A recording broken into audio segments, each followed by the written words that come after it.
Sebelum ni memang berkerap gugur sebab kita baru lepas bersalin, sangat teruk sampai terpaksa resign kerja disebabkan masalah tu. Hai si cantik. Hai. Nama apa? Nama Misha. Kak Misha umur berapa? 26. 26. Okey. Awak baru color rambut Betul. Cantik color ni, sesuai dengan awak. So, okey, awak datang hari ni untuk masalah apa? Kita nak check berkenaan kulit kepala yang selalu problem dulu. Sebelum ni memang berkerap gugur sebab kita baru lepas bersalin, so memang tak ada masa sangat untuk diri sendiri. Okey. So dia macam ada macam butir-butir ke kelimomo halus-halus lah macam tu.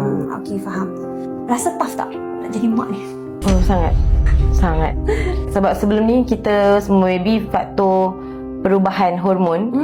Tu satu lagi, kita sebelum kahwin kita pernah lah belajar bahagian beautician, spa, salon, everything.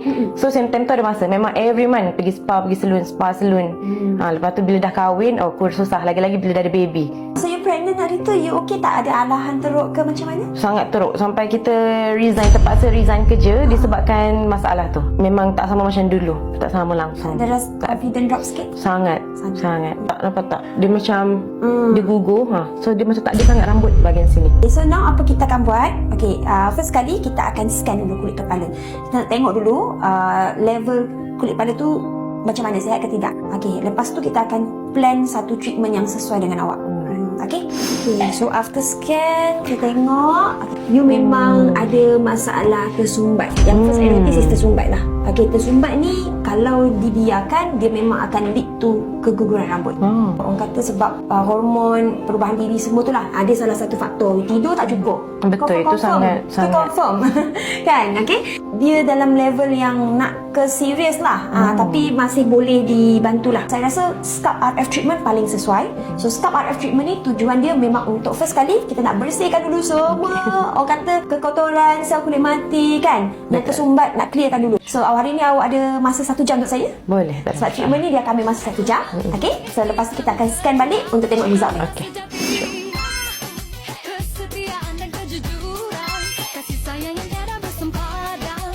Okay, kalau rambut yang berwarna, rambut yang buat rebonding, rambut pernah buat keratin, jangan tinggal hemas. Okay, benda tu penting tau. Sebab apa? Kita nak rambut kita ni walaupun color, walaupun keratin, walaupun rebonding, walaupun buat apa-apa treatment sekalipun, rambut tetaplah comel, cantik. Kan? Hemas nak pilih yang macam mana yang bagus. Okay, I tunjuk satu contoh. Hemas yang bagus sebenarnya dia punya inti padu dia, isi padu dia memang pekat. Bila you terbalikkan dia, nampak tak tumbang. Kalau hemas tu dia boleh meleleh-leleh keluar, tu maksudnya bukan hemas, tu conditioner. So, kita pakai macam ni je. Ni belum terap lagi 5 minit tau, tapi korang dah boleh tengok dah dia punya shininess dia tu. Dah, terselah.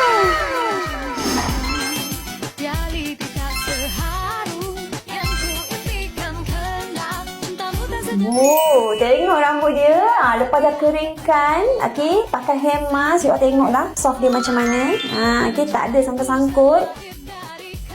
Okay, so kita dah scan, okay, dah buat treatment semua. Overall, you rasa macam mana treatment kita? Sangat berpuas hati. Mana-mana kalau kita pergi, of course service.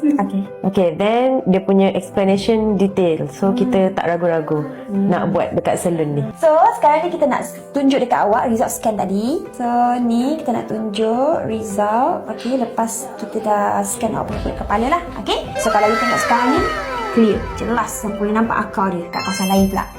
Okay, so nampak akar dia, you boleh nampak everything. So awak rasa macam mana? Puas hati tak tengok? Sangat. Kan? Saya yang tengok ni pun saya rasa puas hati. Best lah. Okay, lepas ni saya cadang, saya galakkan awak mungkin buat sebulan sekali untuk treatment ni. Okay, sebab treatment ni dia juga merangsang collagen, especially untuk awak yang baru lepas bersalin ni. Mama, hilang banyak collagen, hilang banyak nutrient. So you kena recover balik. Jangan terlalu risau, jangan terlalu stress. Make sure you cukup tidur lah. Okay, I tahu susah sikit sebab baby kecil lagi. Okay, I wish you all the best. Okay, so untuk tanda support, I nak bagi dekat you for free. Kita punya hair mask tadi. Thank you. Okay, tanda support dekat you. So make sure balik ni pakailah sebab rambut you pun baru lepas color kan. Ya. Okay.